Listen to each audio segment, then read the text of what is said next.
Soy Fernando Díaz Villanueva. Hoy es 30 de noviembre de 2018 y esto es La Contracrónica.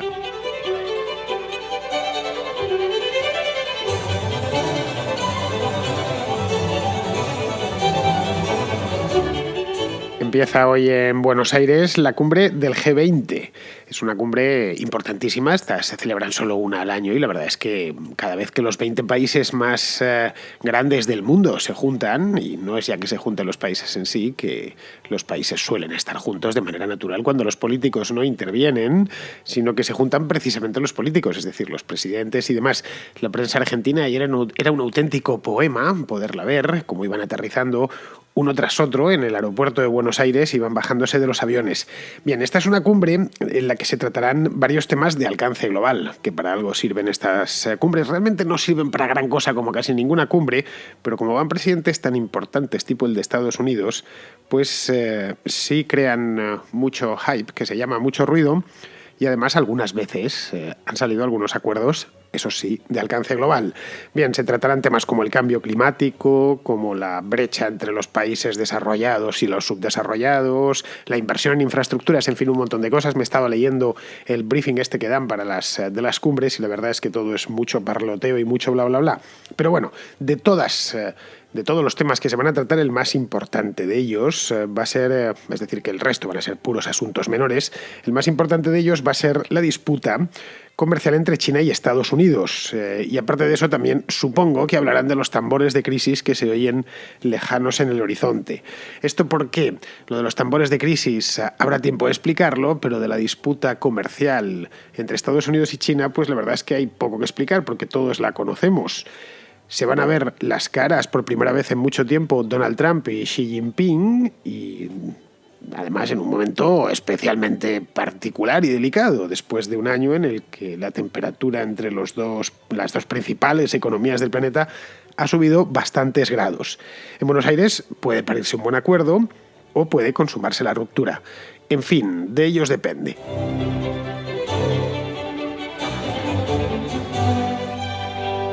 Los gurús de este tema, porque no sé si sabréis, pero hay gurús para todo en esta vida. Uno encuentra especialistas, bueno, más que especialistas, gurús, tipos que te dicen con una precisión pasmosa lo que va a suceder. Bien, pues lo sé, tengo unos cuantos que sigo de manera regular, gurús para distintas cosas, gente que voy siguiendo en internet aquí y allá y que a veces me fío de lo que dicen y otras veces me parecen auténticos disparates. A veces, eso sí, tienen razón y están bien informados. Pero bueno, hay algunos gurús que aseguran que es altamente probable que Xi Jinping y Donald Trump se vengan a razones en Buenos Aires este fin de semana, el sábado concretamente, que es cuando se van a encontrar personalmente. Y que a partir de aquí, de que se vengan a razones, pues lleguen a un buen acuerdo arancelario. Algunos incluso aseguran que ese acuerdo ha llegado ya, que ya se han puesto... Ya se han dado la mano, no físicamente, pero que ya han llegado al acuerdo y que lo de Buenos Aires no será más que una puesta en escena delante de las cámaras. No se darán un abrazo porque eso no se lleva entre chinos y tampoco es que los estadounidenses abracen demasiado, pero bueno, se darán la mano y mostrarán al mundo cómo al final se han puesto de acuerdo. Esto es posible, claro, no hace falta ser un gurú, hace falta tener un poco de cabeza y conocer cómo funcionan estas cosas. Si hay voluntad de acuerdo, es obvio que lo habrán negociado ya, que lleven semanas, de hecho, con ello, y que hayan esperado a la cumbre para anunciarlo al mundo. No se van a poner a negociarlo desde el principio el rato corto que estén hablando estos dos, a pesar de que Xi Jinping habla muy bien inglés y puede entenderse sin problemas con Donald Trump, no le va a dar tiempo a cerrar algo tan delicado como es un acuerdo arancelario. Claro, que también es posible que no hayan acordado nada, es una posibilidad. Confíen a partir de aquí en la química personal, se conocen ya, eso sí, pero confíen en la química personal justo de este encuentro bonaerense. En Buenos Aires es verano, se acerca ya el verano, están en plena primavera y la verdad es que el clima primaveral invita al entendimiento. No es como si te quieres poner de acuerdo hoy en Madrid con alguien con el día de perros que hace, pero en Buenos Aires pues hace buen día y lo mismo pues les da por ahí, no lo sé, estoy simplemente especulando y a partir de aquí pues se sientan a negociar. O reciben el recordatorio de otros líderes mundiales, pues chicos, tenéis que veniros a hablar porque nos vais a organizar una muy buena. En fin, no lo sé. La verdad es que Motivos para acabar con esta incertidumbre tienen más que sobrados. Esa es la realidad. Los tiene Estados Unidos, y esto creo que lo he hablado aquí en muchísimas ocasiones, como los aranceles o subir los aranceles no va a beneficiar, no ya por supuesto a la economía global, que no necesariamente. Hice un programa hace no mucho tiempo hablando de cómo cuando dos gallos se pelean, pues si hay un tercer gallo en el corral, ese tercer gallo probablemente gane, va a tener más gallinas a su disposición y además va a quedar totalmente libre de golpes y de picotazos. Bien, esto es evidentemente la economía global en su conjunto. Si se pone un país o dos países importantes a hacer el tonto, pues se verá perjudicada, pero a corto plazo o a medio plazo, no necesariamente el resto de países, pero sí va a hacer daño a los Estados Unidos, a los estadounidenses especialmente, y va a hacer daño, por supuesto, a los chinos. Los aranceles, que ya algunos han subido, otros vendrán el año que viene, tendrán consecuencias directas y algunas dramáticas sobre el empleo en China. Esto es algo que Xi Jinping y que todo el mundo descuenta, porque el arancelazo es de primera categoría y no es muy difícil imaginar que la cosa va a tener... va a traer mucha cola a efectos de empleo, que a fin de cuentas es lo que le interesa a cualquier político. Hasta ahora, el arancelazo de Trump se ha traducido en una tasa del 10%. Esto a lo largo de este año hemos ido viendo cómo evolucionaba este asunto sobre productos chinos por valor al final de unos, creo que eran 250.000 millones de dólares. Es un rejonazo importante. Por ahora no se han producido despidos, eso es cierto, en las empresas chinas, o al menos no han trascendido esos despidos. No que en el caso de que fuesen masivos sí que nos hubiéramos terminado enterando.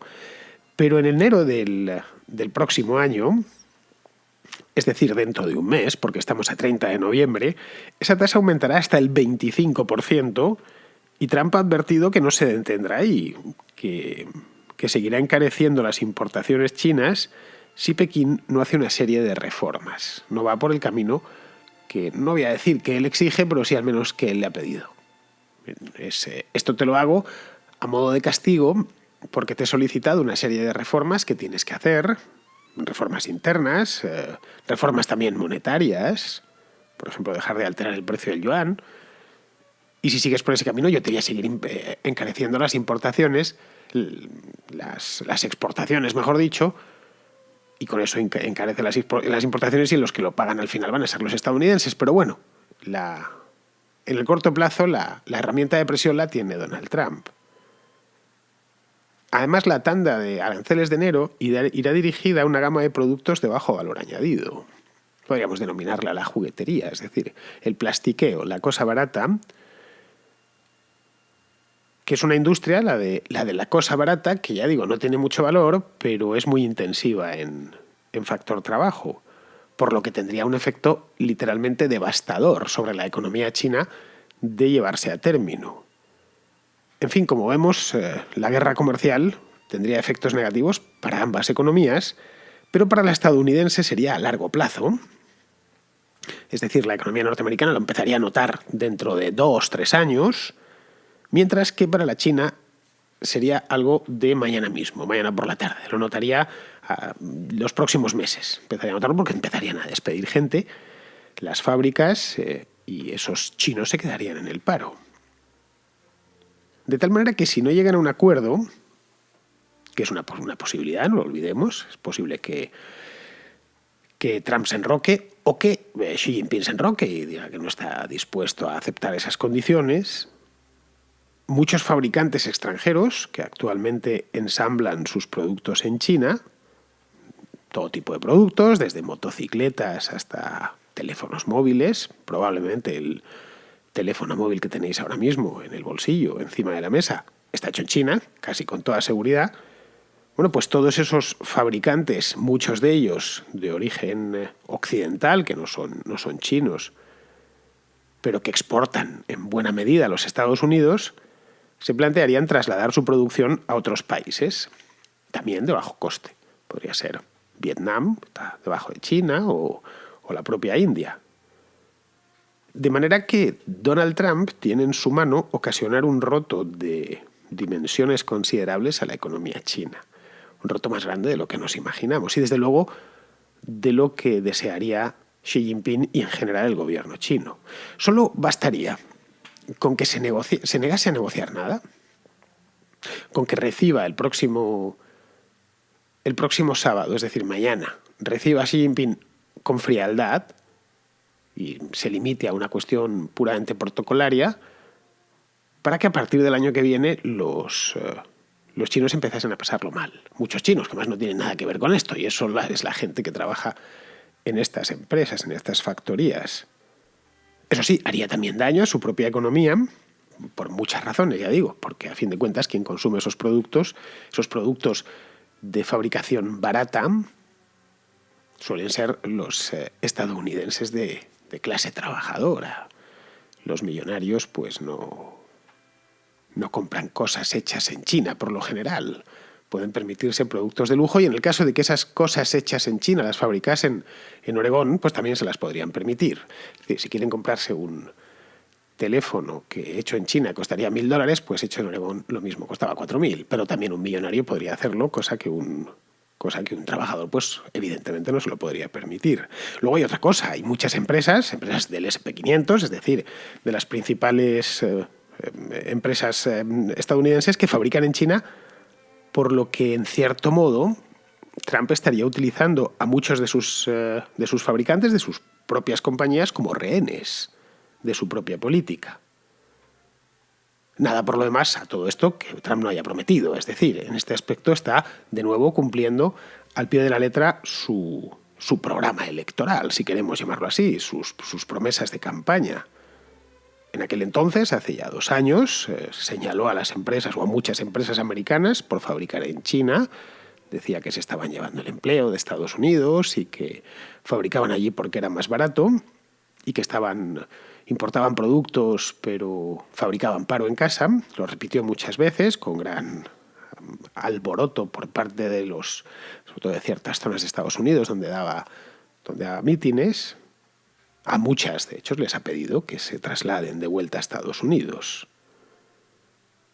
Y estas serían las primeras en verse perjudicadas.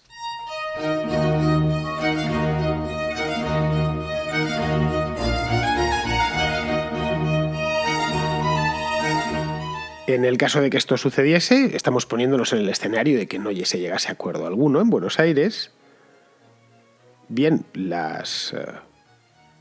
los productos que llegan hoy a Estados Unidos, muchos productos chinos que llegan hoy a Estados Unidos, tendrían que llegar de otras partes y llegar con un pequeño sobrecoste. Porque hasta que toda la planta industrial que hay instalada en China desde hace años, China, no olvidemos que se ha especializado en este tipo de productos, en ser, entre comillas, la fábrica del mundo, tendría que empezar a instalarse en otros lados. Y además lo hacen tan barato, entre otras cosas, no solo por la cuestión de la mano de obra, que obviamente influye mucho, sino porque han creado unas economías de escala, las megafábricas estas que hay en lugares de China de estos impronunciables. Pero bueno, la historia esta del G20 no va de economía, no nos engañemos, esto va de política. Y lo que han terminado creando es incertidumbre. La incertidumbre, como bien sabemos, para esto no hace falta ser un lince, se lleva fatal con el dinero y en general con los negocios. Si quieres secar una economía, empieza a generar incertidumbre, empieza a cambiar las leyes o la regulación, empieza a meter miedo a los que crean riqueza.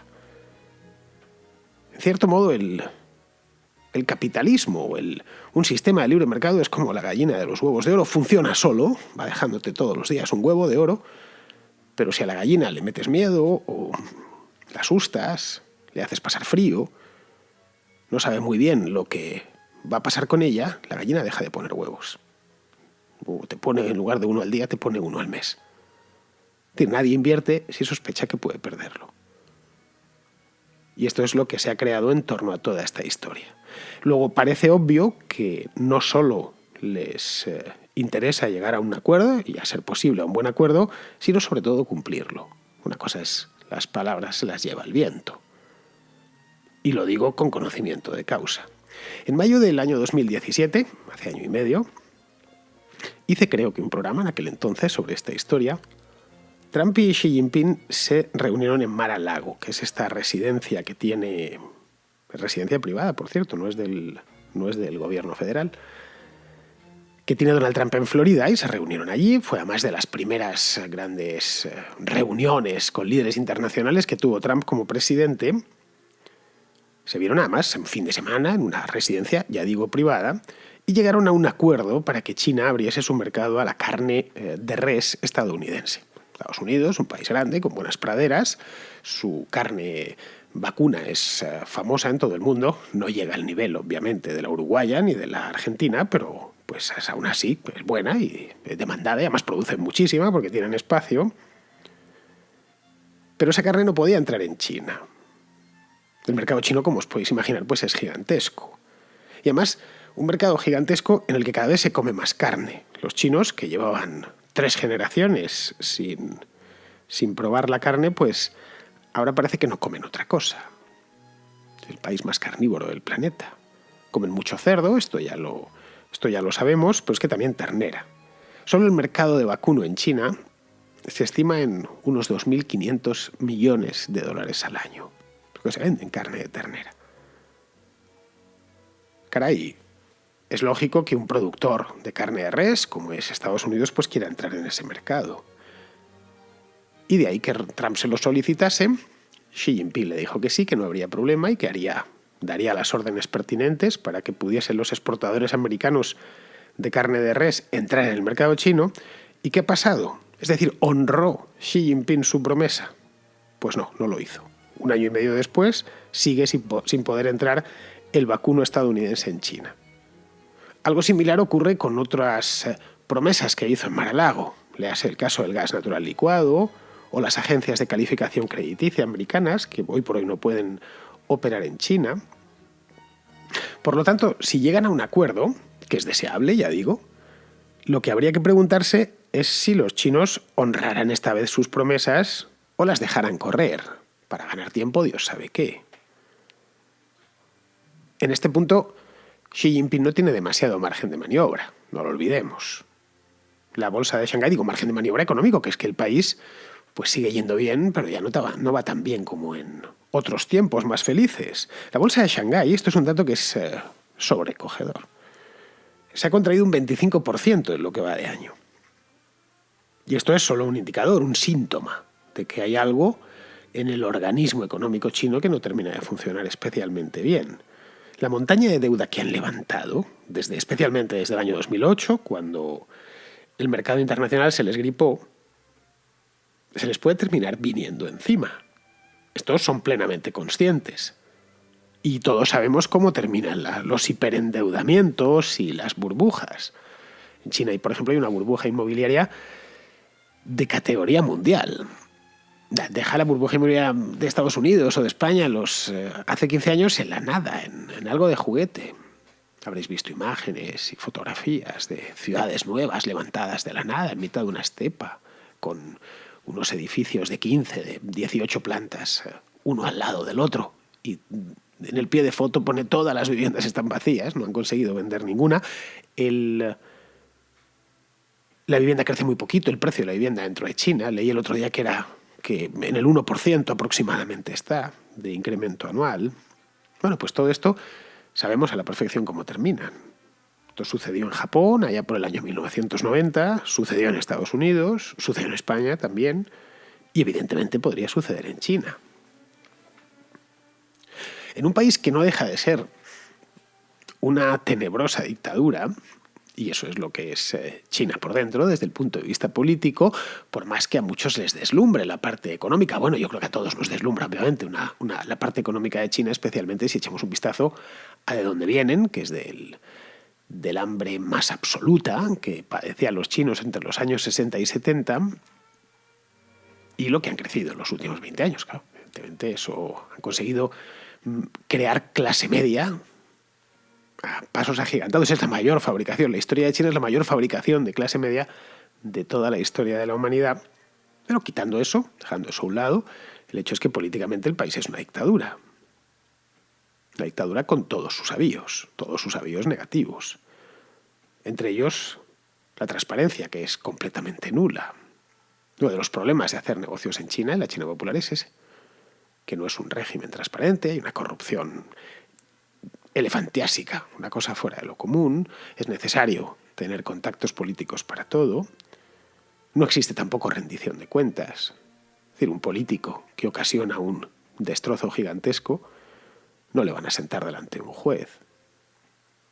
Bien, pues en un país como este, lo último que le interesa, un país así, mejor dicho, lo último que le interesa a Pekín es un tsunami bancario, como el que padeció Occidente, pues 2008, entre 2008 y 2011. Quebraron muchos bancos, se tuvieron que fusionar entre ellos, los bancos centrales tuvieron que salir en ayuda en general del sistema, generar todavía más deuda.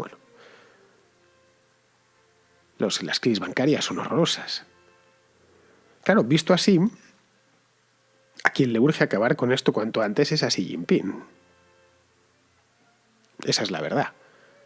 Porque tiene problemas a corto plazo que se sustanciarán en mayor desempleo tan pronto como dentro de muy poquitos meses, y luego un problema general, digamos, estructural, que la huida hacia adelante que tomó China en 2008, pues en algún momento se tenía que agotar. Y esto de cara a una negociación, ya sea porque estén en ella, porque van a ponerse con ella o porque la han concluido, Xi Jinping no dispone de lo más útil para negociar, que no es otra cosa que el tiempo.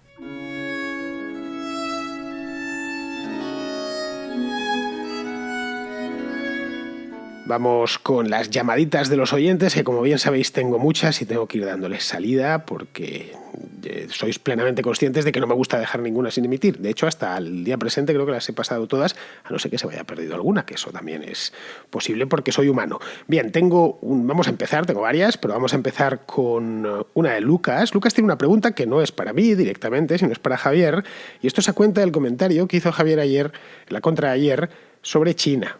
Y Javier, a su vez, pues lo hacía en referencia a la contra que había hecho yo el día anterior sobre Xi Jinping, el viaje oficial que ha hecho a España. Bueno, vamos a escuchar el tema que nos ha preparado Lucas. A raíz de la visita de Xi Jinping a España, quería aprovechar para hacerle una cuestión a Javier acerca de China, ya que es nuestro corresponsal especializado en Extremo Oriente. Por cierto, Javier, nos conocimos en persona en el mes de enero, en aquella charla que dio Fernando en aquel bar de Chamberí. No sé si te acordarás de mí, soy el que estaba pegado a Fernando sin parar de hablarle. Bueno, mira, te planteo la pregunta. Es una pregunta de mi campo, de historia, a ver si no me enrollo. Como bien sabrás, ha habido momentos en la historia en los que China ha podido convertirse en la potencia hegemónica del mundo. Estoy pensando, por ejemplo, a comienzos del siglo XV, con la gran flota del almirante eunuco Zhang He, que con sus viajes por la costa asiática hasta África Oriental convirtió el Océano Índico en un Mare Nostrum chino, pudiendo incluso haber alcanzado América por el Pacífico medio siglo antes de Colón, o con invenciones como la pólvora o el cañón, que aunque inventos chinos, con el paso de los siglos los chinos habían olvidado tanto su producción como su uso, hasta que empezaron a llegar los europeos por mar. China pudo haber sido la primera potencia del mundo, ahí estuvo. Antonio Escotado, en su primer tomo de Los enemigos del comercio, que estoy leyendo ahora, habla de que China es un pueblo aventajado, ingenio inventivo respecto a otros, pero que sus gobernantes han preferido siempre la inmovilidad y el aislamiento, al menos hasta ahora, y el pueblo ha temido aportar algo nuevo por miedo a ser castigado. Ahora que China parece que vuelve a emerger como superpotencia, quería preguntarte, Javier, si este cambio de ideas que se ha dado en las últimas décadas obedece a algo puntual o es un hecho definitivo. Espero no meterte en un follón y, por supuesto te hago extensible la pregunta a ti, Fernando, si quieres responder. Muchas gracias a los dos y un abrazo. Bueno, Lucas, yo no me meto en esto, que te conteste Javier, pero bueno, Zheng He, una nota histórica, sin más ni más, a ver si no me enrollo. Zheng He nunca hubiera podido llegar a América desde China. Sé que lo he leído en alguna ocasión, no sé cómo no lo hicieron, pues no hubiera podido, hubiera sido materialmente imposible porque desconocía el funcionamiento de los alisios. Puedes pensar, bueno, pero lo hubiese descubierto, no fue dificilísimo encontrar descubrir cómo funcionaron los alisios. En el Atlántico lo descubrieron los portugueses y en el Pacífico los navegantes españoles. Y fue una cuestión de puros empresarios de la mar, de gente que se hacía a la mar exponiendo su propia vida. Y como bien sabrás, las flotas de Zheng He con patrocinio oficial eran un montón de barcos gigantescos, Es decir, no eran precisamente exploradores, navegaron por el Índico, que era un océano bien conocido, tanto por los propios chinos como por los comerciantes árabes como por los indios. Que tuvo mérito, indiscutiblemente, pero vamos, ni un 1% en comparación con lo que hicieron los portugueses. Lo que estaban haciendo los portugueses en esa misma época, ya en el siglo XV, ¿no? De hecho, el viaje de Asia hasta América fue complicadísimo. De verdad, llevó muchísimos años. Entiendo, Lucas, que habrás oído hablar de esta historia, pero bueno, como no todos aquí han estudiado historia, la cuento un poco por encima. El viaje de ida, es decir, en sentido América-Asia, se cartografió pronto. Ir desde México hasta las Filipinas. Esto fue, pues conforme se internaron los primeros navegantes en el Pacífico, supieron ir en esa dirección. Pero no fue así el de vuelta. Se le llamó el tornaviaje del Pacífico. Ese no se realizó hasta 1565. Este lo hizo un guipuzcoano, un marino guipuzcoano, llamado, bueno, era marino y era monje agustino. Estos personajes históricos que son de un completo que fascina. Un tipo que estaba en un convento metido rezando, que se hacía a la mar por mares desconocidos y se jugaba la vida. Bueno, pues este hombre, Andrés de Urdaneta, descubrió que los alisios en el Pacífico soplan muy al norte, más al norte que en el Atlántico, en concreto en torno al paralelo 45. Así que viajó, él estaba en Nueva España, en México, viajó hasta Filipinas, allí hizo una parada y planificó el viaje. Se dotó de una serie de naves, tripulación, etc. Subió desde Filipinas hasta el norte de Japón y allí enlazó con la corriente que fluía hacia el este y que nadie había descubierto. Lo habían intentado otras veces y se habían perdido marinos y se habían perdido barcos durante varios años. Hasta que llegó Urdaneta, no se había conseguido viajar desde Asia hasta América. La corriente esta le dejó en el norte de la actual California, bueno, en el Cabo Mendocino exactamente. Le llamó Mendocino por Antonio de Mendoza, que era en aquel entonces el virrey de Nueva España, y luego de ahí descendió costeando hasta Acapulco. El de Urdaneta, el tornaviaje de Urdaneta, fue un viaje épico, de 15.000 kilómetros. Le llevó a hacerlo medio año. Y curiosamente, a pesar de este viaje, Urdaneta es muy desconocido, incluso en España. Tiene una estatua en Ordicia, en su Ordicia natal, en Guipúzcoa, pero no en Madrid, y la verdad es que merecería una. Tampoco estaría mal que se acordasen de él en México, porque Urdaneta fue de estos españoles que pasó a las Indias siendo muy jovencito y ya se quedó allí, nunca regresó. Es más, este viaje, el viaje que consiguió dar la vuelta al Océano Pacífico, partió de México y terminó en México. Partió de cerca de lo que es la costa del estado de Jalisco y luego terminó en Acapulco. Voy más lejos. Urdaneta está enterrado en Ciudad de México. Está enterrado allí. Pero bueno, en fin, que los mexicanos no se acuerden de él, puedo hasta entenderlo, porque allí todo lo que sucedió antes del padre Hidalgo simplemente no existe. Respecto a lo que preguntas, y ya termino, al final, mira, me he enrollado, ya sabía yo. Lo que le preguntas a Javier, se lo cedo porque no voy a enrollarme más, en fin, que tengo más llamadas. Bien, pues de México nos vamos a Ucrania. Martín, a quien conocéis, los oyentes habituales, Martín Melnik, que es ucraniano, nos da una serie de claves sobre lo que le espera al país en los próximos meses. Quisiera agradecerle su programa de Crimea. Quisiera agradecérselo, la verdad. Pues yo sería mucho más duro con Rusia si fuera el presidente de Ucrania. En cierto sentido, en cierto sentido.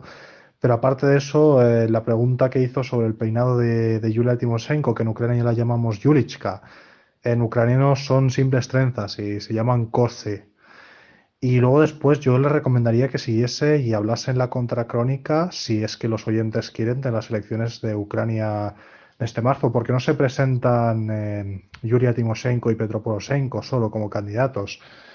Estarían Nadia Savchenko, que es una activista y que fue una presa política rusa en su momento durante esta guerra, que sigue todavía. Luego después estaría Oleg Lyashko, que es otro diputado. El diputado Kaplan, que es el dirigente del Partido Socialista. Es decir, que hay bastantes partidos que se presentan. Y bueno, en Ucrania puede suceder de todo, ¿eh? O sea, no es un país muy estable ahora mismo, tiene problemas de inflación, que creo que la última vez que fui, que fue el verano pasado, un euro eran 31,95 hryvnias o así. Así que muchísimas gracias, señor Díaz Villanova, y un saludo. Pues muchas gracias a ti, Martín. Daré seguimiento, por supuesto, a las elecciones ucranianas. Eso tenlo clarísimo. El tema de Ucrania, que estuvo muy de actualidad hace unos años, pues como decía el otro día en el programa, se sumergió y volvió a emerger el fin de semana pasado, pero ya me gustaría que se hablase más del tema y que ocupase las portadas de la prensa internacional más a menudo, porque yo creo que es un tema importante, que todos quieren ignorar, como decía el lunes pasado. Fingen que no pasa nada, tienen el muerto metido en el armario. Ucrania es el muerto de Europa metido en el armario. Pero aún así, es que lo de Ucrania es un país fascinante, en serio te lo digo, porque es un caos perfecto. A poco que uno se ponga a estudiar el país y la situación política del país y la situación económica del país, en prácticamente todos los órdenes, además. Yo hay una cosa que no me termino de explicar con los ucranianos. No sé cómo un país con gente tan trabajadora y tan disciplinada puede ir tan mal. Los inmigrantes ucranianos en España, que como bien sabes, Martín, son muchísimos, es una de las comunidades más grandes que hay, son inmigrantes modélicos en todos los aspectos. Sabes que si hay un ucraniano trabajando en algo, va a ser un tipo que esté de fiar, trabajador implacable. En cambio, luego, su país es un desastre. En fin, algún día, Martín, me lo tendrás que explicar. Muy bien, pues vamos a terminar ya. Vamos con Pizarro, que cierra el programa y cierra la semana con un comentario sobre las reformas que no llegan y que yo creo que no van a llegar en mucho tiempo a Cuba. Cuando se puso en marcha el reloj de la revolución, se paró el de la prosperidad. Y hasta hoy, pendientes de una nueva constitución que le siga dando cuerda a aquel reloj revolucionario que congeló la isla condenando a los cubanos al exilio o a la mísera sumisión.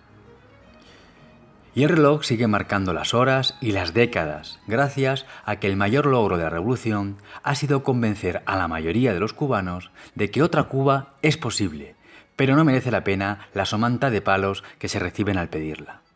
Y gracias también a que el devenir de los acontecimientos ha convertido la prosperidad de los cubanos en algo irrelevante para el resto del mundo.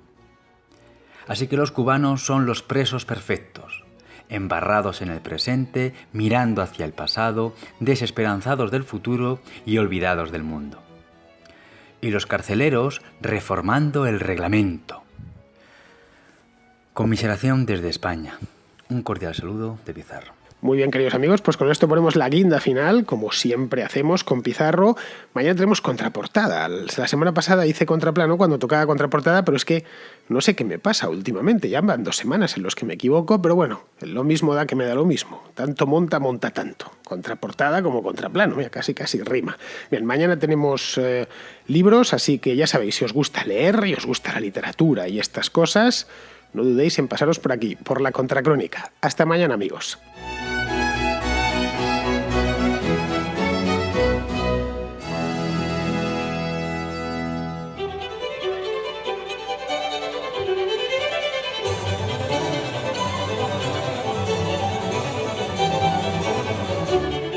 La Contracrónica y la Contrahistoria son 2 programas de radio independiente que existen gracias a sus oyentes. Si te gustan, puedes patrocinarlos. Lo puedes hacer de 2 maneras, a través de patreon.com/Díaz Villanueva o instalando la aplicación de iVoox en tu teléfono y pulsando la tecla Apoyar.